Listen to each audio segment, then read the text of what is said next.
উলামাদেরকে নবী খারাপ বললেন কেন?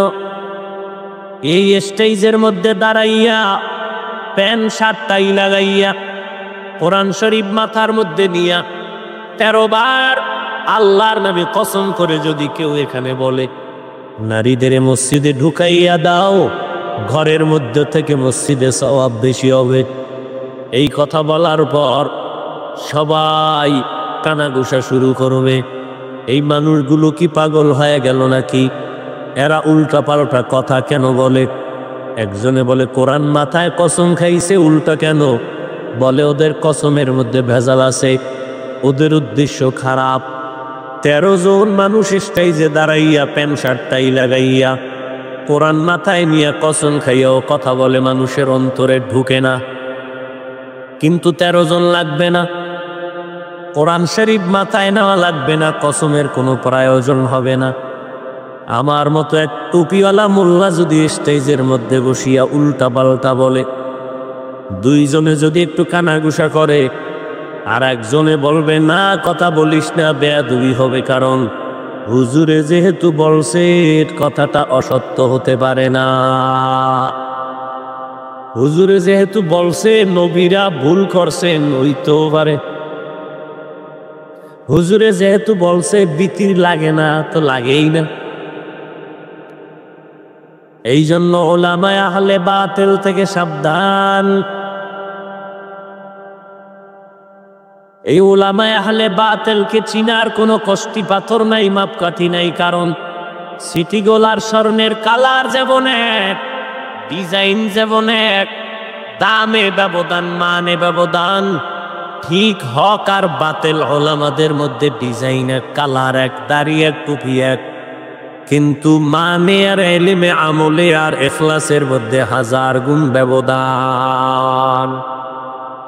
ইলমেরা জাজু করদান বেহিসাব, খলকেরা দাদান জওবে বাসওয়াব, হকনা দারত দোস্তে খলকা জারেরা, মিস্তে ই খসলত একে দিনদারেরা।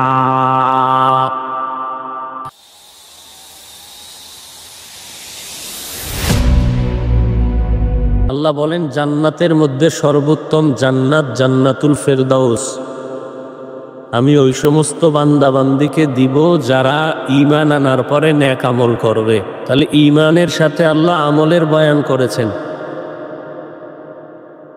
ওয়াল আসরি ইন্নাল ইনসানা লাফি খুসর ইল্লাল্লাযীনা আমানু ওয়া আমিলুস সালিহাত।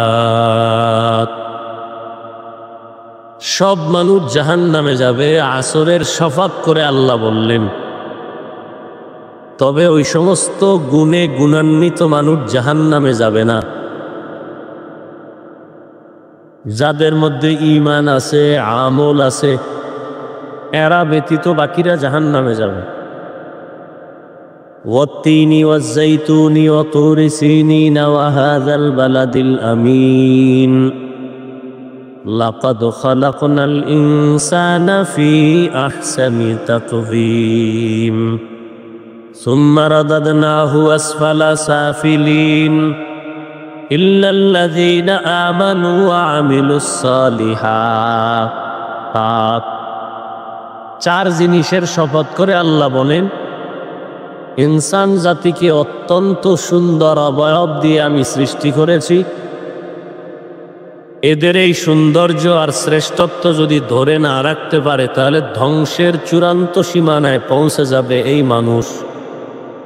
তবে তারা না, যাদের ঈমান আছে, আমল আছে। তাহলে আমলের প্রয়োজন আছে না নাই? এমনকি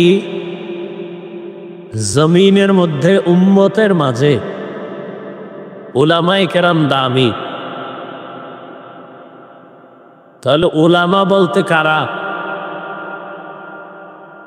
সমস্ত মুফাসসিরিনে কেরাম বলেন, আল্লাহর কাছে শরীয়তে আলেম ওই ব্যক্তি যে ইলম অনুযায়ী আমল করে। যে আমল করে না তাকে শরীয়তের পরিভাষা আলেম বলে না। তাহলে আমলের খুব জরুরি প্রয়োজন। আবার আমলের মধ্যে কিছু আছে মূল, কিছু আছে ওভার। যেমন দৈনন্দিন 5 বেলার নামাজ, এটা মূল ফরজ। ইশরাক, আউয়াবিন, চাষ, তাহাজ্জুদ, এটা হলো ওভার, নফল। রমাজানে রোজা রাখা, এটা প্রত্যেক নরনারী, বালেগা নারী পুরুষের উপরে ফরজ, মূল। অন্য সময় রোজা রাখা এটা ওভার, নফল। ধনী মানুষের জন্য বছরে একবার যাকাত দেওয়া মূল। অন্য সময় দান সদকা করা, এতিম অসহায়, দ্বীনের পথে, রাস্তা কালভার্ট, মানুষের চলার পথকে পরিশুদ্ধ করে ঠিক করে দেওয়ার ক্ষেত্রে, সমাজের উন্নতিকল্পে অর্থ ব্যয় করা, এটা নফল। ধনীদের জন্য জীবনে একবার হজ করা মূল ফরজ। মাঝে মাঝে উমরা, হজ করা, এটা ওভার, নফল। যারা আল্লাহর বান্দাদের মধ্যে ওলামা, আল্লাহ বলেন এরা আল্লাহকে ভয় করবে বেশি। আবার এদের থেকে বাছাই করা একদল মানুষ আল্লাহর কাছে আরো প্রিয়। এদেরকে কোরআনের ভাষায় বলে আউলিয়া, বুখারী শরীফ বলে এদের নাম ওলি। ওলি মানি বন্ধু। কার বন্ধু? আল্লাহর বন্ধু। এক বচনে ওলি, বহু বচনে আউলিয়া। আউলিয়া বা ওলি কারা? আল্লাহ নিজে নবীকে বলেন, ও নবী, যারা আমার বন্ধু বা ওলি বা আউলিয়া, এরা শুধু ফরজ ইবাদত করবে না, এরা বেশি বেশি বেশি বেশি নফল ইবাদত করবে। তার মানে কি ফরজ বাদ দিয়া? বুখারী শরীফের আওয়াজ। এবার আসেন যুক্তি দেই। নবীজির হাতে গড়া সাহাবায়ে কেরাম, আপনারা জানেন 10 জন সাহাবা আশারায়ে মুবাশশারা জান্নাতের সার্টিফিকেট পেয়েছেন দুনিয়াতে জিন্দা হালাতেই। জানেন না আপনারা?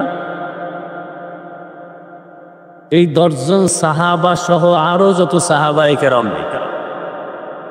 আপনাদের বিবেক দিয়ে জবাব দিবেন, আবেগ দিয়ে না। বলেন তো তাদের ইলম, আমল, ইখলাস, তাকওয়া, তাদের মতো যেই পরিমাণ আল্লাহ তাদের ইলম দিয়েছেন, আমলের লাইনে, ইলমের লাইনে, তাকওয়ার লাইনে, বুজুর্গির লাইনে, সর্বোৎকৃষ্ট বড় মুফাসসির, বড় মুহাদ্দিস, তাদের থেকে আর বড় মুফাসসির কেউ আছে? বড় মুফতি সাহেব কেউ আছে? বড় মুহাদ্দিস কেউ আছে? বড় ইলমওয়ালা, আমলওয়ালা কেউ আছে? বড় ইখলাসওয়ালা কেউ আছে? কিয়ামতের আগে আসবে? তাহলে এই সাহাবায়ে কেরাম এত বড় আলেম, বুজুর্গ, মুত্তাকি, পরহেজগার, মুফাসসির, মুহাদ্দিস, মুফতি হইয়াও তাহাজ্জুদ, ইশরাক, আউয়াবিন, নফল ইবাদত করছেন না করেন নাই? ঠিক তাদের অনুসরণে আজকে যারা মাঠে ময়দানে কাজ করতেছেন, তারাও মানুষকে পায়ে ধরে ধরে ধরে ধরে আমলের বয়ান করতেছেন। কিন্তু দুঃখ যে এই সমাজের মধ্যেই আবার একদল বন্ধুর ভেষে দুশ্মন, ইসলামের ব্যানার লাগাইয়া, মাওলানার টাইটেল নিয়া উম্মতকে আমল থেকে দূরে সরাবার ষড়যন্ত্রে লিপ্ত। বলে নফল ইবাদত লাগবে না, এরা আমার মতো লুঙ্গি পরা মৌলবি না, এর অনেক টাইটেল, এরা দামি মাওলানা, টাইটেলের অভাব নাই। এরা এইরকম বয়ানে মানুষের সামনে বলে নবীরাও ভুল করেছেন।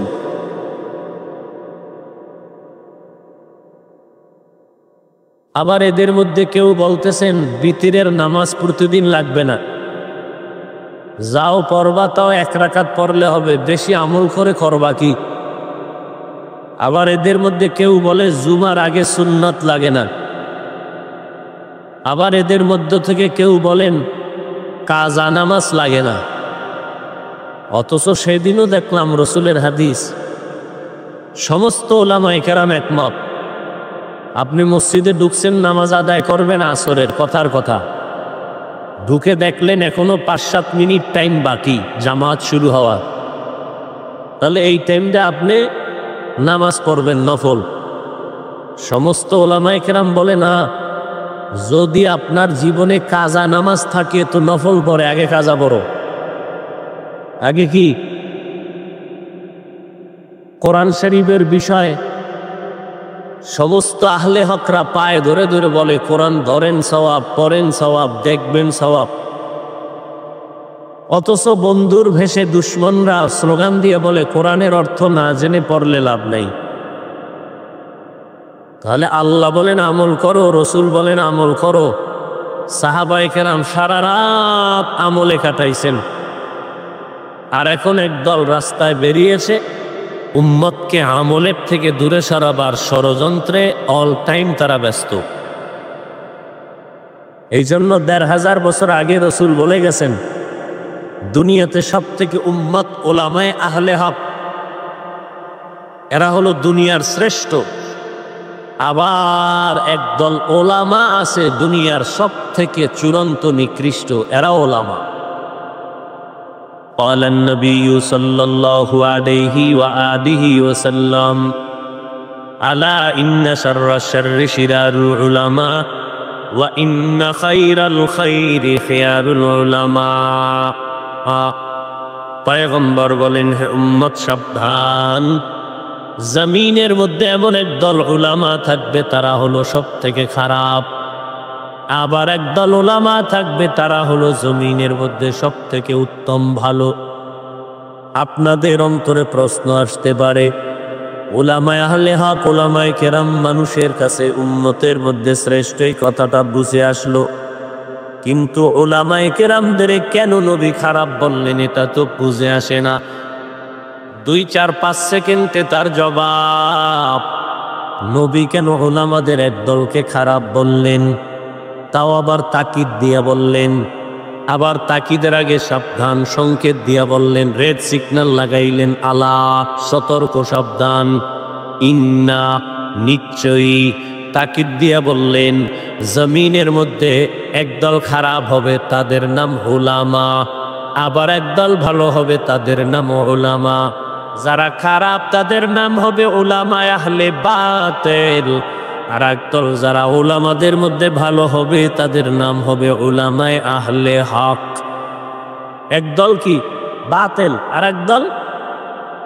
উলামাদেরকে নবী খারাপ বললেন কেন?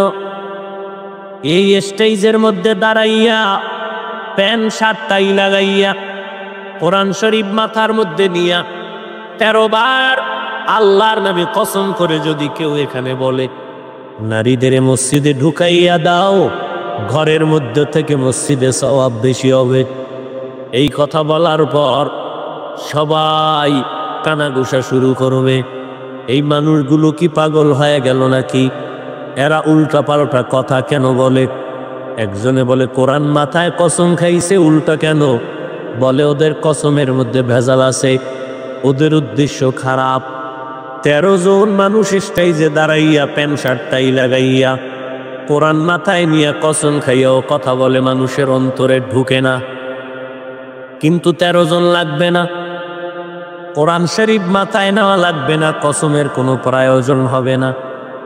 আমার মতো এক টুপিওয়ালা মোল্লা যদি স্টেজের মধ্যে বসিয়া উল্টা পাল্টা বলে, 2 জনে যদি একটু কানাঘুষা করে, আর একজনে বলবে না কথা বলিস না, বেয়াদবি হবে, কারণ হুজুরে যেহেতু বলছে কথাটা অসত্য হতে পারে না।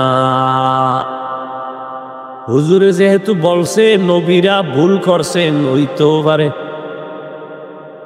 হুজুরে যেহেতু বলছে বিতির লাগে না, তো লাগেই না। এই জন্য উলামায়ে আহলে বাতিল থেকে সাবধান।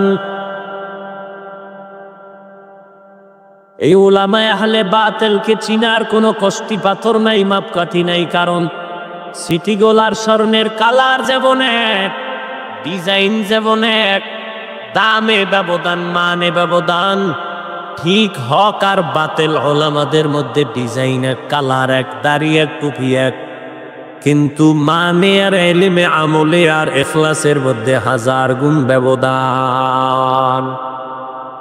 ইলমে জাজু করদান বেহিসাব, খলকে রাদান জওবে বাসওয়াব, হকনা দারত দুস্তে খলকা জারেরা, মিস্তে ই খসলত একে দিনদারেরা। মুসা নবী তুর পাহাড়ে গেলেন আগুন আনার জন্য। আগুন আনতে গিয়া রবের সাথে কথা শুরু হলো। কথা বলতে বলতে বলতে বলতে মোহাব্বত শুরু হয়ে গেল। এমন মোহাব্বত, এবার তাক দিয়ে কয়, রে আল্লাহ, গোপনে কত শুনাইলেন, এখন আর ভালো লাগে না, রব্বি আরিনি, দেখতে মনে চায়। ও মালিক, কুদরতের হাত দিয়ে আমার সাথে একটু মোলাকাত করবেন, পর্দাগুলো খুলে দেন, আমি আল্লাহ আপনার সাথে মোলাকাত করতে চাই। আল্লাহ বলেন, লান তারানি, কখনো তুমি আমাকে দেখতে পারবা না। মুসা নবী বলে, না দেখে আমি এখান থেকে যাব না। এমন মোহাব্বত আর মায়া বাড়ে গেল, এখন তোমারে না দেখলে কলিজা ঠান্ডা হবে না। অতএব ওই আল্লাহর বান্দা রবের সাথে মোলাকাতের তামান্না তখনই তৈরি হবে যখন বান্দার মধ্যে রবের পরিচয় আসবে। আসলে আমরা এখন তো রবের চিনি না, মোলাকাতের তামান্না আসবে কখন? আর যদি রবের চিনতাম, তাহলে জীবনটা গেলেও সুদের টাকায় ব্যবসা করতাম না। রবের পরিচয় তো জানলাম না, কে আমার রব, ওই রব আমার কেমন, রবের তো কোনো দিন দেখলাম না। এই জন্য আহলুল্লাহ যারা, খাতি আল্লাহ ওয়ালা যারা, আউলিয়ায়ে কেরাম যারা, তারা বলেন, মান আরাফা নাফসাহু ফাকাদ আরাফা রাব্বা। যেই বান্দা বান্দি নিজেকে চিনে, সে তার রবেরও চিনে। আল্লাহ বলেন, ওয়াফি আনফুসিকুম আফালা তুবসিরুন। ও বান্দা, তুই কই তালাশ করো আমাকে? আমারে যদি খুঁজতে চাও, পেতে চাও, আমেরিকা, লন্ডন, লেবাননে যাওয়া লাগবে না। নিজের মধ্যে একটু খুঁজিয়ে দেখ, আমি আল্লাহর কুদরতের ঘেরা। নিজের মধ্যে তালাশ করো, আমার আল্লাহকে পাইবা। আল্লাহ ওয়ালারাও বলেন, আল্লাহও বলেন, বলে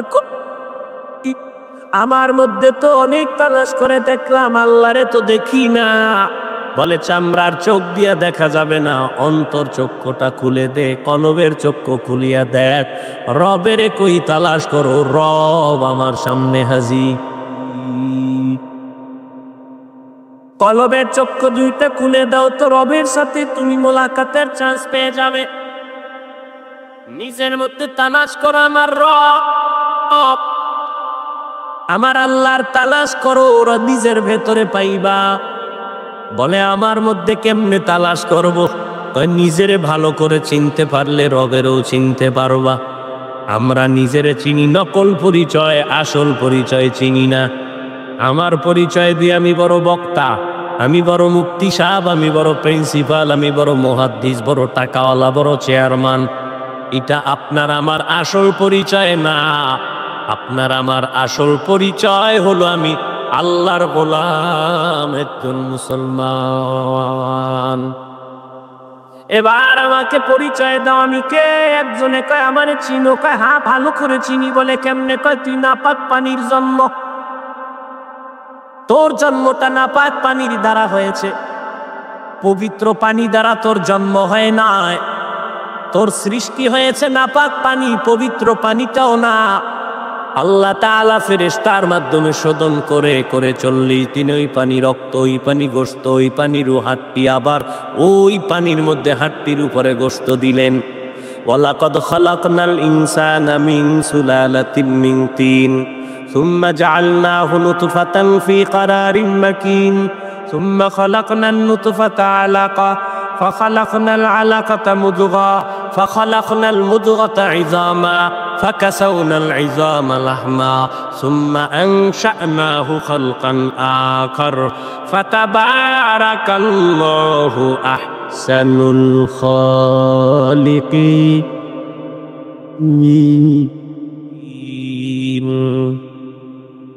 আল্লাহ তাআলা বলেন, শক্ত মাটি নাপাক পানির দ্বারা তোমারে বানাইয়া 40 দিন শোধন করে করে ফেরেশতার মাধ্যমে ওই নাপাক পানি রক্তটারে আবার 40 দিন শোধনের দ্বারা এবার গোশত হাড্ডি এর উপরে আবার গোশত দিলাম।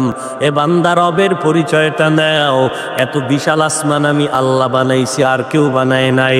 এই আসমানটা যিনি বানাইছেন তিনি আমার যেমন রব, আমারেও যিনি বানাইছেন তিনিও আমার রব। সূর্যটারে যিনি বানাইছেন তিনিও আমার যেমন রব, আমার যিনি বানাইছেন তিনি সেই একই রব। নজর করে দেখছো রে ভোলা, এ জমিন থেকে 500 বছরের দূরত্ব প্রথম আসমানটা 500 বছরের মোটা, এর উপরে আবার খালি জায়গা 500 বছরের ফাঁকা, এরপরে আবার দ্বিতীয় আসমান 500 বছরের মোটা। এই রকম উপরে 7টা মহাশূন্য, 7টা আসমান আল্লাহ বানাইছেন, 7টা জমিন বানাইছেন। ও বান্দা নজর করে দেখছো, এত বিশাল আসমানটা আল্লাহ বানাইলেন, এত বিশাল 7টা আসমান মহাশূন্য আর জমিন 7টা। আল্লাহ বলেন আমি এগুলো বানাইতে 6 মাস সময় লাগাই নাই, ফি সিত্তাতি আইয়াম, মাত্র সময় লাগাইলাম মাত্র 6 দিন। কয়দিন? এই 6 দিনের বানানো আসমানটা আমি যেইভাবে সেটিং করে দিলাম ওইভাবে আছে, নড়াচড়াও করে না, একটা নিচের থেকে খুঁটিও নাই, উপর থেকে রশি দিয়ে কোনো টানাও দেই নাই। এইভাবে সুন্দর করে আমি সেটিং করে রাখলাম। নজর করে দেখবি কেউ না, তিনি হলেন আমার রব। অথচ বান্দা নজর কর, এত বিশাল আসমান জমিন বানাইলাম মাত্র 6 দিনে। আর তোর মতো বান্দাটা মায়ের গর্ভে নাপাক পানির থেকে আমি আল্লাহ মায়ের গর্ভে বানাইতে 6 দিন আর 6 ঘন্টা না, তোর মতো বান্দাটারে বানাইতে সময় নিলাম 6 মাসের উপরে। এত বিশাল আসমান বানাইতে সময় নিলেন 6 দিন, আর আপনার আমার মতো 1 কেজি ওজনের বান্দাটারে মায়ের গর্ভে বানাইতে সময় নিলেন 6 মাসের উপরে। কারণটা কি একটু চিন্তা করা দরকার। এই চিন্তা করার মতো আকল জ্ঞান আল্লাহ গরু ছাগলের দেয় নাই, আল্লাহ মানুষকেই মেধা দান করেছেন।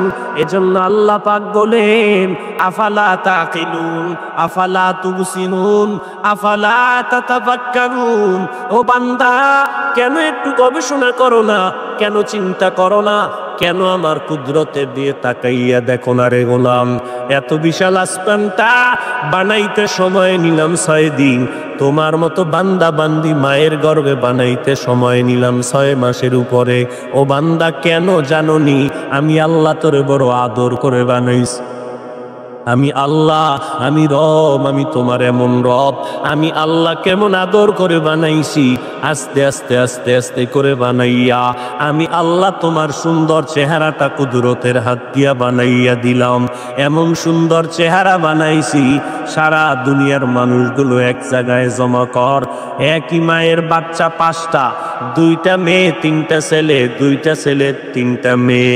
নজর করে দেখ, কারো চেহারার সাথে কারো চেহারার মিল নাই, কারো কণ্ঠের সাথে অন্যের কণ্ঠের আওয়াজে মিল নাই।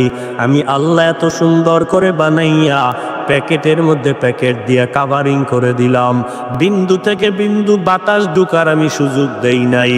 দুনিয়াতে আসার পরে বান্দা তুই কি খাবি, আমি আল্লাহ খানার আয়োজন করে দিলাম। এত সুন্দর খানার আয়োজন। দুনিয়ার মানুষ বাচ্চার জন্য আম্মাজান সুজি পাকায়, সুজিটার জন্য চিনি লাগবে, দুধ লাগবে, লবণ লাগবে, গরম করা লাগবে। পানি লাগবে, চুলা লাগবে, পাত্র লাগবে। এই সুজিটারে গরম করিয়া আবার পাত্রে ঠান্ডা করে আধা ঘন্টা পরে 2-3 চামচ বাচ্চাটারে দেয়। 4 ঘন্টা পরে অবশিষ্ট সুজি ফালাইয়া দেয়, কারণ নষ্ট হইয়া গেছে। এই সুজি বাচ্চাটারে দিলে পেট নষ্ট হয়ে যাবে। আল্লাহ পাক বলেন, আমি তোর কেমন মায়ার রং, তোরে আমি দুনিয়াতে পাঠাবার আগে তোর মা বাবা কোনোদিন আমাকে বলে নাই। আমি আল্লাহ তোর মায়ের স্তনে দুধের আয়োজন করে দিলাম। দুনিয়ার মানুষ ফ্লাক্স বানায় 24 ঘন্টার বেশি গরম থাকে না, আর আমি আল্লাহ এমন সুন্দর এক ফ্লাক্স বানাইয়া তোর খানার আয়োজন করেছি। এমন সুন্দর পিওর দুধ, যেই দুধের মধ্যে চিনি লাগবে না, লবণ লাগবে না, পানিও লাগবে না, আগুন লাগবে না, ঠান্ডা করারও প্রয়োজন হবে না। ও বান্দা, এই দুধ তুই 2 বছর পর্যন্ত পান করবি, কোনোদিন দুধ নষ্ট হয়ে যাবে না। এরে নবীর উম্মত, আমি তোর কেমন রক্ত, আমি আল্লাহ পাক রব্বুল আলামিন তোরে এত সুন্দর করে বানাইয়া দুনিয়াতে পাঠাইয়া দিলাম। মাকে মা বলে ডাকতে পারো না, আব্বাকে আব্বা বলে ডাকতে পারো না, তোর শুধু একটা আওয়াজ কান্নার। ওই কান্নার আওয়াজ দিয়া তুই কি চাও তোর বাবাই বুঝে না, ভাই বোনেরা বুঝে না। ওই কান্নার মধ্যে একটা রাডার তোর মায়ের ভেতরে ফিট করে দিলাম। কখন কান্না দিয়া তুই কি চাও তোর বাবাও বুঝে না, তোর মা বুঝতে পারে। কান্নার কারণে তোর মা বুঝতে পারে তুই এখন ক্ষুধার জন্য কান্না করো। তোর কান্নার আওয়াজে মা টের পায় তুই এখন ঘুমের জন্য কান্না করো। তোর কান্নার আওয়াজে মা বুঝতে পারে তুই এখন গরম লাগে বাতাসের জন্য কান্না করো। তোর ঠান্ডা লাগছে গরমের জন্য কান্না করো। এই কান্নার অবস্থাটা মায়ের বুঝার ক্ষমতা দিলাম। এখান থেকেও জীবনের একটা শিক্ষা নিয়ে নেড়ে গোলাম। একটা বাচ্চা এমন জীবনের যত আয়োজন চাওয়া পাওয়া শুধু কান্নার পুঁজি দিয়া মায়ের থেকে যদি আদায় করে নিতে পারে, মাকে বলতে পারে না মা খানা দাও ক্ষুধা লাগছে, মা বিছানা দাও ঘুম আসতেছে, শুধু কান্নার আওয়াজ, কিছুই বলে নাই মাকে। মা কান্নার আওয়াজ দিয়া সব বুঝিয়া সন্তানের আয়োজন করে দিল। ও বান্দা, ওই জীবনের প্রথম কান্নাটাও যদি জীবনে ধইরা রাখতে পারো, আর আমি আল্লাহর দরবারে ওই কান্নার পুঁজিটা দিয়া যদি আবদার করো, কান্না করো, মা তোর কান্নায় যদি সব দাবি পূরণ করতে পারে, ওই মায়ের থেকে আমি আল্লাহর মায়া কি কর, আমি আল্লাহ 99 গুণ মুহাব্বত আর মায়া কুদরতে জমা রেখে দিলাম। ও বান্দা, তুই যখন কান্না করবি চোখের পানিটা গালের নিচে যাওয়ার আগে তোর জীবনের সব দাবি আমি পূরণ করে দিব। দুনিয়াওয়ালারা দিতে চায়, দেয় না, কারণ তাদের অভাব আছে, স্বার্থ আছে। আমি আল্লাহর কোনো অভাব নাই, স্বার্থ নাই, অতএব আমি আল্লাহ দেওয়ার জন্য বান্দাকে ডাকতে থাকি। সব কথার শেষ কথা, আমল লাগবে কি লাগবে না? যারা বলে এত আমলের দরকার নাই, তাদেরকে আপনি যৌক্তিক প্রশ্ন করেন। ও ডক্টর সাহেব, ও মাওলানা সাহেব, আপনি আমাকে বলবেন সাহাবায়ে কেরামদের থেকে বড় মাওলানা আপনি হইছেননি? অবশ্যই মাওলানা বলবে হই নাই। সাহাবায়ে কেরামদের থেকে বড় মুফতি সাহেব আপনি? বলবে না। সাহাবায়ে কেরামদের থেকে বড় ইলমওয়ালা তাকওয়াওয়ালা আপনি? বলে না। তো সাহাবায়ে কেরাম জান্নাতের টিকিট পাওয়ার পর জমিনের মধ্যে 10 জন সাহাবা জান্নাতের গ্যারান্টি পাওয়ার পরেও বলেন তারা কেন সারা রাত নফল ইবাদতে রাত কাটাইলেন? ইশরাক ওয়া বিন চাশতের নামাজ আর তাহাজ্জুদের নামাজ পড়লেন। সাহাবায়ে কেরাম এত আমল করার পরেও আবার মরণ পর্যন্ত কান্না করেছেন, ও দয়ার মালিক তুমি মাফ করে দাও, কবরে আমি একা কেমন করে থাকবো? আবু বকর নামাজে দাঁড়ায় কান্না করেন, অথচ আবু বকরের দাম কত? মদিনার নবী বলেন, আমার উম্মত মুমিনের নেক আমল যদি এক পাল্লায় দেওয়া হয়, আমার আবু বকরের নেকের পাল্লাটা ওজন হয়ে যাবে। সেই আবু বকর এত আমল করার পর আবার নামাজে দাঁড়াইয়া রাতের বেলা কান্না করেন। নবীজি বলেন, আবু বকর আপনি নামাজে কেন কান্না করে? বলে, জাহান্নামের আযাবের ভয়ে কান্না করি। ও নবী, কান্না করার কারণ? নামাজের মধ্যে কোরআন শরীফের একটা আয়াত আমারে কান্দাইয়া দিল। কি আয়াত? ইন্নাল্লাহা আশতারা মিনাল মুমিনিনা আনফুসাহুম ওয়া আমওয়ালাহুম বিআন্না লাহুমুল জান্নাহ। আল্লাহ পাক বলেন, নিশ্চয়ই আমি মুমিনের জান মাল কিনে নিয়েছি, বিনিময়ে আমি আল্লাহ মুমিনের জান্নাত দিয়ে দিয়েছি। এলা আমাদের জানমাল কে নিছেন? বিনিময় কি দিছেন আমাদের? জান্নাত। এটা দুঃখের খবর না খুশির খবর? নবী বলেন, আবু বকর আর খুশির খবর? এত সুন্দর আনন্দের খবর পেয়ে কেন কাঁদে? আবু বকর বলেন, পয়গম্বর, আমার কান্নার কারণ আল্লাহ এমনি আবু বকরের এত দামি বানায় নাই। যখন নবীর ইন্তেকাল হয়ে যাবে, ইযা জাআ নাসরুল্লাহি ওয়াল ফাতহ ওয়া রাআইতান নাসা ইয়াদখুলুনা ফি দীনিল্লাহি আফওয়াজা, নবীকে আল্লাহ আয়াত নাযিল করে বললেন, বিজয়ের সময় আপনার হে নবী, দলে দলে দলে দলে বিধর্মীরা কালেমার পতাকা তলে ডুবতেছে। সাহাবায়ে কেরাম খুশি, সব মুসলমান হয়। দলে দলে মানুষ কালেমার পতাকায় ঢুকে, মানুষগুলো তওবা করে। চতুর্দিক থেকে শুধু বিজয়ের আওয়াজ আসতেছে, মুসলমানের বিজয়। সাহাবায়ে কেরামরা খুশি হয়। আবু বকরের মতো বান্দা চোখের পানি ছেড়ে কান্না করে। সাহাবায়ে কেরাম বলেন, আবু বকর, খুশির সংবাদ আসলো, ইযা জাআ নাসরুল্লাহি ওয়াল ফাতহ ওয়া রাআইতান নাসা ইয়াদখুলুনা ফি দীনিল্লাহি আফওয়াজা। এত সুন্দর খুশির খবর পাইয়া আমরা সবাই আনন্দে আছি, আপনি কেন কান্না করেন? আবু বকর ডাক দিয়ে কয়, আমি তো মূল হাকিকতের মধ্যে নজর করে দেখলাম, খুশি উপর দিয়ে দেখা যায়, ভেতরে কান্নার আওয়াজ। বলে, কেমন কান্নার আওয়াজ? বলে, মানুষগুলো দেখা যায় মসজিদ ভর্তি, মসজিদের কোনো জায়গা নাই, ফাঁকা নাই। একতলা মসজিদ দোতলা হয়ে গেল। দলে দলে মানুষ জুমার মসজিদে ঢুকতেছে, দলে দলে ওয়াজের প্যান্ডেলে আসতেছে। কিন্তু হাকিকতের মধ্যে নজর করে দেখলাম, এই মানুষগুলো শুধু জুমা পড়ে মানুষকে দেখানোর জন্য। অন্তরের মধ্যে কোনো মহব্বত নাই, অন্তরের মধ্যে রসুলের সুন্নাত নাই। এমন কি অবস্থা যে জুমার মসজিদে আসিয়াও সালামটা ফিরাইয়া দৌড় দেয়, পরের 4 রাকাত সুন্নাত নামাজটাও তারা পড়ে না। তাহলে হাকিকতের মধ্যে ভেজাল আছে না নাই? আবু বকর বলে, উপর দিয়ে দেখতেছি দলে দলে মুসলমান, কিন্তু ভেতরের হাকিকত বড় দুঃখ। ও বলে, কি দুঃখ? বলে, আল্লাহ হাকিকতে জানাইয়া দিছে, আমার নবী আর বেশি দিন থাকবেন না, আল্লাহর কাছে মোলাকাতে চলে যাবেন। আমার নবীকে হারাইয়া আমি আবু বকর এতিম হয়ে যাব, আর ওই সময় আর নবীর চেহারা দেখতে পারবো না। যে নবীর চেহারা মোবারকের দিয়ে তাকাইলে ক্ষুধা নিবারণ হয়ে যায়, যেই নবীর চেহারা দেখলে কলিজা ঠান্ডা হয়, ওই নবীরে যদি দেখতে না পারি, কাকে দেখে কলিজা ঠান্ডা করে ফেলবো? এই দুঃখের কারণে আমি কান্না করতেছি। আবু বকর নামাজে দাঁড়াইয়া কাঁদেন। নবী বললেন, খুশির সংবাদ করিয়া কেন কাঁদেন? খুশির সংবাদ, আল্লাহ মুমিনের জান মাল কিনে নিয়েছেন, বিনিময়ে মুমিনের জান্নাত দিয়েছেন। আবু বকর বলে, নবী, হাকিকতের মধ্যে গিয়া কাঁদতেছি। বলে, হাকিকত কি? বুঝাইয়া বলেন। আবু বকর বলে, আমি তো একটা বিশাল বাজারের মধ্যে কাপড়ের দোকান দেই। আমার দোকানে সকালবেলা একজন আল্লাহর বান্দি আসছে। বহুদিন আগে আমার দোকান থেকে এক পিস কাপড় নিয়েছিল, আজকে কাপড়টা ফিরাইয়া টাকা ফিরাইয়া নিয়ে গেল। বিদায় বেলা জিজ্ঞাসা করলাম, আম্মা জান, বহুদিন আগে কাপড় নিলেন, আজকে ফেরত দেন কেন?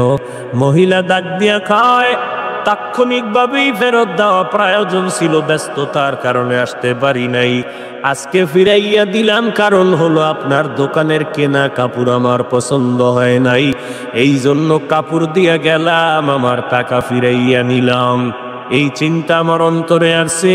আল্লাহ পাক মুমিনের জান মাল নিয়ে নিছেন, বিনিময়ে জান্নাত দিয়েছেন। কিয়ামতের ময়দান যেদিন কায়েম হয়ে যাবে, আল্লাহ তাআলা কাহ্হারিয়াতের সাইনবোর্ড লাগায় দিবেন। আল্লাহ পাক এত রাগান্বিত হবেন, দুনিয়ার কেউ ভাবে নাই যে এত রাগ আমার আল্লাহর আছে। আল্লাহ তাআলা হাসরের ময়দান কায়েমের পরে সূর্যটাকে নিচে নামায়া দিবেন। সূর্যকে বলবে, সূর্য তোর যত তাপ আছে জমিনের মধ্যে ছেড়ে দে। সূর্যের গরম এত বেশি শুরু হবে, জমিনটা পুড়িয়া তামা হয়ে যাবে। নবীরা পর্যন্ত, যাদের কোনো গুনাহ নাই, নবীরা পর্যন্ত নাফসি নাফসি নাফসি বলে কান্না করবেন। ওই সময় মানুষের মাথার মগজগুলো সূর্যের গরমে ভাতের মারের মতো ফুটতে থাকবে। পায়খানার রাস্তা দিয়া পেটের নাড়ি ভুড়িগুলো পড়তে থাকবে। আপন আপন বলতে কেউ থাকবে না। ওই সময় আল্লাহর আদালতে দাঁড়াইয়া সব মানুষের হিসাব নিবেন আমার আল্লাহ। ওই সময় যদি আল্লাহ আবু বকরকে থাকতে, আবু বকর আসামির কাঠ করায় দাঁড়ায় যাবে। আল্লাহ যদি জিজ্ঞাসা করে, আবু বকর আমি তোমার জান মাল নিয়েছি, বিনিময়ে জান্নাত দিয়েছি, বলো আমার জান্নাতটা কামাই করার জন্য তুমি কি আমল করেছো? তখন যদি আমি আল্লাহকে বলি, হে মালিক, নামাজ পড়েছি, রোজা রেখেছি, জিকির করেছি, তাহাজ্জুদ পড়েছি, কোরআন তেলাওয়াত করেছি, জিহাদের ময়দানে সময় দিয়েছি, সারা রাত্র ঘুমাই নাই, আপনার মহাব্বতে যায় নামাজে কাটাইছি, নবীজির দরবার থেকে দূরে যাই নাই। আল্লাহ পাক যদি তাৎক্ষণিকভাবে আমাকে হাসরের ময়দানে বলিয়া ফেলেন, এ আবু বকর আমার জান্নাতটা ফিরাইয়া দাও, তোমার জানমাল ফিরাইয়া নাও, তোমার জান আর মাল নিয়ে তুমি জাহান্নামে যাও, আমার জান্নাতটা ফিরাইয়া দাও। আল্লাহকে যদি তখন বলি, আল্লাহ কেন? আল্লাহ যদি বলে, ও আবু বকর তুমি যত আমল করেছো আমার দরবারে একটা আমলও পছন্দ হয় নাই। যেমন ওই মহিলাটা আমার দোকান থেকে কাপড় নিয়ে ফিরাইয়া টাকা নিয়ে গেল, কেন? বলে তোমার দোকানের কাপড় আমার পছন্দ হয় নাই। আল্লাহ যদি বলে, আবু বকর আমার জান্নাত আমাকে ফিরায় দাও, তোমার জানমাল নিয়ে জাহান্নামে যাও, তোমার নামাজ রোজা তেলাওয়াত আমি আল্লাহর কাছে পছন্দ হয় নাই, বলেন নবী ওই সময় আমার হাতে জাহান্নামের হ্যান্ডকাপ লেগে যাবে, জাহান্নামের দিকে ফেরেশতারা আমাকে নিয়ে যাবে। ওই সময় আমি আবু বকরের কি উপায়? এই ভয় আমি আবু বকর অজর দ্বারায় কান্না করতেছি। এই জন্য বলছি মুসলমান, জান্নাতের টিকিট পাওয়ার পরে আবু বকরের মতো গোলাপ কেন চোখের পানি ছেড়ে কান্না করলেন, নফল ইবাদত করলেন? অতএব আজকে যারা আমল লাগবে না বলিয়া যেই টুপিওয়ালারা উম্মতের ধোঁকা দেয়, নফল নামাজ লাগবে না, কাজা নামাজ লাগবে না, জুমার আগে সুন্নত লাগবে না, এদেরকে চিহ্নিত করে নাও, এরাই হলো উলামায়ে আহলে পাতে। এরা হপনা বাতে ইলমে রায়ে জাজো করদন বেহিসাব, খলকে রাদাদন জওয়াবে পাসাওয়া, अपना दारा दोस्त खल्का ज़ारेरा मिस्ते खसलत एके दिन दारेरा। আমল লাগবে নি? আল্লাহ পাক বলেন আমল লাগবে কার? আমি ঘোষণা দিয়ে দিলাম, এই জমিনের মধ্যে যারা রবের সাথে মোলাকাত করতে চায়। কার সাথে? রবের সাথে যারা মোলাকাত করতে চায়, ও নবী তাদের জন্য কর্মসূচি, তারা আমলে সালেহ করবে, নেক আমল করবে। আর যারা রবের সাথে মোলাকাত করতে চায় না, এদের কোনো আমলের কোনো প্রয়োজন হবে না। যারা রবের সাথে মোলাকাত করতে চায় তাদের জন্য নেক আমল। কিন্তু রবের চিনি না, মোলাকাত কখন করব? একজনারে চিনলে জানলে মোহাব্বত বাড়লে না, এবার মোহাব্বতের টানে বলবো তারে দেখতে চাই। ওই রবের সাথে মোলাকাতের যদি চিন্তা করো, এত সুন্দর চেহারা দিয়া কে বানাইলেন? কয় ওই রব। এত সুন্দর কণ্ঠ কে দান করেছে? বলে ওই রব। রব।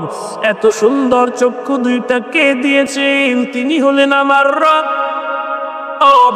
এত সুন্দর বাগান কে বানাইছেন, সাজাইলেন? তিনি আমার রব। এত সুন্দর সমুদ্র কে সাজাইলেন? তিনি আমার রব। ফুল বাগানে গিয়ে দেখো এত সুন্দর রং বেরঙের ফুল কে বানাইছেন? তিনি আমার রব। ওই রবের বানানো ফুল এত সুন্দর, রবের সৃষ্টি করা পানি এত সুন্দর, রবের বানানো চেহারা এত সুন্দর, রবের তা কণ্ঠ এত সুন্দর। আল্লাহর বান্দা যারা, আল্লাহর মোহাব্বতের গোলাম, তারা এগুলো নিয়ে গবেষণা করে করে বলবে এত সুন্দর আসমান, এত সুন্দর জমিন, এত সুন্দর পাহাড় পর্বত, এত সুন্দর, এত সুন্দর, না জানি বানানেওয়ালা আল্লাহ আরো কত সুন্দর। এই চিন্তা করে করে করে করে অন্তরের মধ্যে একটা জ্বলন তৈরি হয়ে যাবে। হঠাৎ বান্দার অন্তরে এমন মায়া জন্ম হয়ে যাবে, এবার পাগলের মতো করবে রবের কইবা। তাই দূরে দূরে রবের পরিচয় নিয়ে ভালো লাগে না, রবের সাথে মোলাকাত করতে চাই। ওই রবের সাথে মোলাকাত না করলে কলিজা ঠান্ডা হবে না। ওই রবের কোথায় গেলে পাবো? আলেমের কাছে দৌড়ায়, কোরআনের আওয়াজ শুনলে দৌড়ায়। আল্লাহ কয় রবের সাথে মোলাকাত হবে, একটা পর্দা আছে, পর্দাটা উঠাইতে হবে। ওই পর্দাটার নাম হলো মৌতের পর্দা। মৃত্যুর পর্দা যখন সরিয়ে যাবে, মরণের পরে রবের সাথে মোলাকাত হবে। তবে ওই মরণের পর্দাটা সরানোর আগে দুনিয়াতে বসিয়া বান্দার নেক আমল করো। তবে সাবধান, আমলটা কবুলের জন্য দুইটা দিক নজর রাখা লাগবে। এক নম্বরে আল্লাহর দরবারে আমলটা কবুল হওয়ার জন্য পরিপূর্ণ লাগবে ইখলাস। ইখলাস ছাড়া আমল কবুল হবে না। এবং সতর্কতা অবলম্বন করা লাগবে। আমলের মধ্যে যেমন ইখলাস পূর্ণাঙ্গ লাগবে, তেমনি ভাবে পরিপূর্ণ শিরিক থেকে আমলকে মুক্ত রাখতে হবে। কারণ শিরিক এমন একটা অপরাধ যেই কারণে আমলটা আল্লাহর কাছে কবুল হবে না, বরং শিরিকের কারণে আমল নষ্ট হয়ে যায়। আল্লাহ বলেন ফালা নুতিমু লাহুম ইয়াউমাল কিয়ামাতি ওয়াজনা। কিয়ামতের ময়দানে শিরিক যুক্ত আমল আল্লাহ ওজনেই উঠাবেন না।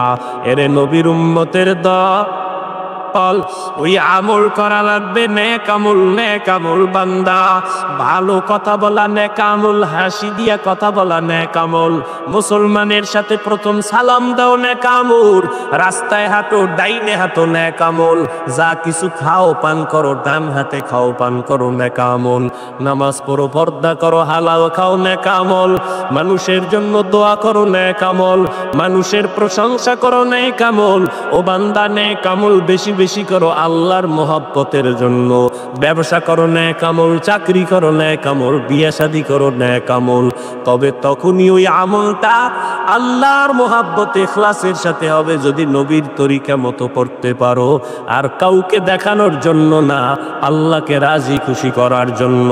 এবং সতর্ক, শিরিকের গন্ধ যেন আমলের মধ্যে না ঢুকে। কারণ আল্লাহ বলেন ওমাই ইউশরিক বিল্লাহ ফাকাদ হারামাল্লাহু আলাইহিল জান্নাহ। যারা শিরিক করবে তাদের আমলের বিনিময় আল্লাহ বলেন এই সমস্ত শিরিক যুক্ত কারণে আমল নষ্ট। আর এর পরিণাম ফলে আমি বলে দিলাম জান্নাত হারাম হয়ে যাবে, জাহান্নাম অবধারিত হয়ে যাবে। এর নবীর উম্মতের দল, আমল যে যত বেশি করবে আল্লাহর দরবারে তার মর্যাদা তত বেড়ে যাবে। একের পিঠে শূন্য দিলে যেমন একের মান বাড়ে, আমলের মাধ্যমে ইমানের মান বাড়ে। আর এই আমলকে শুদ্ধ করার জন্য ইখলাস অন্তরে তৈরি করা লাগবে।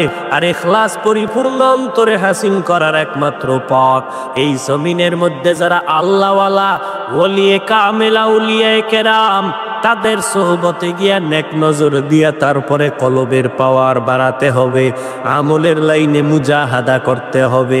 এরে নবীর উম্মতের দল, আল্লাহর দরবারে আমলের বড় দাম।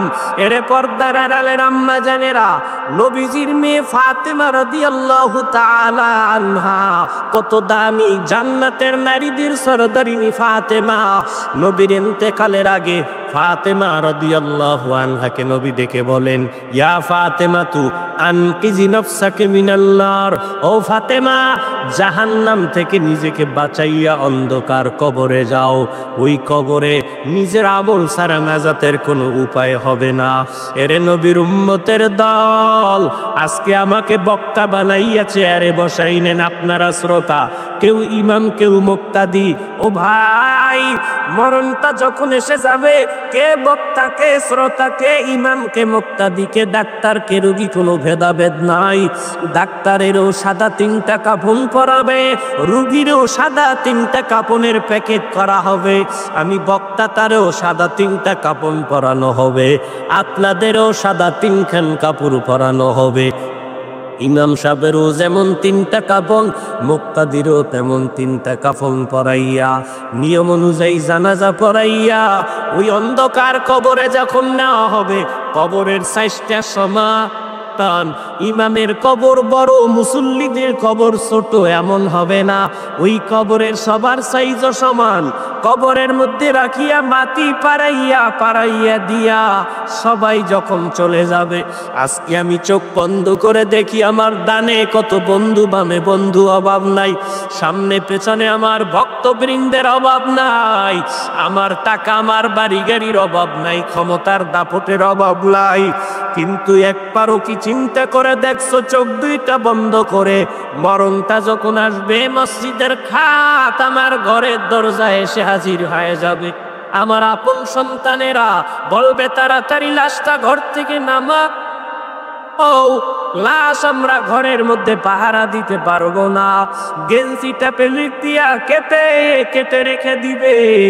এবার কবরের বাসিন্দা বানাইয়া যখন আমাকে নিয়ে যাবে, ওই অন্ধকার কবরে ডানে মাটি বামে মাটি সব অন্ধকার।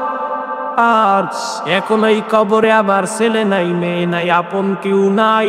কই আমার টাকা, কই আমার বাড়ি গাড়ির দাপট, কই আমার বন্ধু বান্ধব, কই আমার আপন জনেরা ভক্তরা, কেউ না। আল্লাহর নবী বলেন এখন এই কবরে 2জন ফেরেশতা হাজির হয়ে যাবে 3টা প্রশ্ন করার জন্য। আমাকেও যেই প্রশ্ন করবে, আপনাদেরও সেই একই প্রশ্ন করবে। রবের পরিচয় দাও, ধর্মের পরিচয় দাও, রহমাতুল লিল আলামিনের পরিচয় দাও। এ পর্দার মা ফাতেমা রাদিয়াল্লাহু আনহার হালাত যদি এমন হয়, আপনারা তো ফাতেমা না, ফাতেমার মতো হতে পারেন নাই। যেই ফাতেমা রাদিয়াল্লাহু আনহার শরীরটা পর্যন্ত দুনিয়ার কেউ দেখার সুযোগ পায় নাই। ও পর্দার মা, ওই ফাতেমার অবস্থা যদি এমন হয়, নবী বলেন কবরে যাওয়ার আগে জাহান্নাম থেকে নিজেকে বাঁচাইয়া কবরে যাও। আল্লাহ বলেন ইয়া আইয়ুহাল্লাযীনা আমানু উ আনফুসাকুম ওয়া আহলিকুম নারা, জাহান্নামের থেকে নিজেকে বাঁচাও, তোমার আহাল পরিবারদের বাঁচাও। ওরে আজকে চিন্তা যদি নিজেরটা নিয়ে করি, অন্যের চিন্তা না করে যদি নিজের দিকে তাকাই, আজকে আমার কত সম্মান। কিন্তু গুনাহ দিয়ে তাকাইলে মনে হয় এই ময়দানে আমার মতো গুনাহগার কেউ না। গুনার কারণে আমার হাত 2টা নাপাক, গুনার কারণে আমার চোখ নাপাক, আমার জিহ্বা নাপাক, আমার অন্তর নাপাক। ওই কবরে যখন আমাকে নেওয়া হবে, 3টা প্রশ্নের জবাব যারা দিতে পারবে তাদের কবর হবে রওজাতুম মির রিয়াজিল জান্নাহ। আল্লাহ পাক বলবেন, হে ফেরেশতা, আমার বান্দাকে আর জিজ্ঞাসাবাদ করিও না, এই বান্দা বড় আমার আদরের গোলাম। দুনিয়াতে সময় মতো খানা খেতে পারে নাই, ঘুমাইতে পারে নাই, স্ত্রী ঘুমাইয়া গেছে, সন্তানেরা ঘুমাইছে, মা পশু পাখি মাছ সব ঘুমাইয়া গেল। আমার এই গোলাম রাতের গভীরে ওযু বানাইয়া যায় নামাজ বিছাইয়া আমি আল্লাহকে ডাকছে আর হাজিরা দিয়েছে। দেরি না করিয়া কবরে জান্নাতের বিছানাটা দাও, 3.5 হাত কবর বালাখানা বানাও, জান্নাতের সাথে রাস্তা বানাইয়া দেয়। মুহূর্তেও আমার বান্দা এখন আরামে ঘুমাবে, কিয়ামতের আগে তার ঘুমে কেউ ডিস্টার্ব করবে না। আল্লাহর নবী বলেন, যারা দুনিয়াতে রবির গোলামি করে না, ইসলাম মানে না, নবীর তরিকা মতে চলে না, ইখলাস নিয়ে চলে না, এই মানুষগুলো কবরে গেলে জবাব দিতে পারবে না, বলবে হ্যাঁ লাহাগিরি, বড় আফসোস, আমি কিছুই জানি না, কিছুই জানি না, কিছুই জানি না। আল্লাহ পাক নবী বলেন রাগান্বিত হইয়া, তো জোরে জোরে কবরের মাটি তোমাকে আমাকে চাপ দিবে, চাপের কারণে পাথরের হাড় চুরমার হয়ে যাবে। এই কবরের ভিতরে আযাব সহ্য করার শক্তি কারো নাই রে গোলা। ও বৃদ্ধ বাবাজি, ও পর্দার আড়ালের মা বোনেরা, ও যুবক, একটা মশার কামড় সইতে পারো না রে বাবা, একটু চোখ দুইটা বন্ধ করে চিন্তা করো, একটা মশার কামড় সইতে পারি না, কবরে গিয়া কেমনে মাটির চাপ সহ্য করবো, একটা বেতের বাড়ি সইতে পারি না, দুনিয়াতে সূর্যের গরম সইতে পারি না, বড় কষ্ট হয়। আল্লাহ না করুক বুড়া দিয়া যদি কবরে যা, ওই কবরে জাহান্নামের আগুনের গরম কেমন করে সহ্য করব।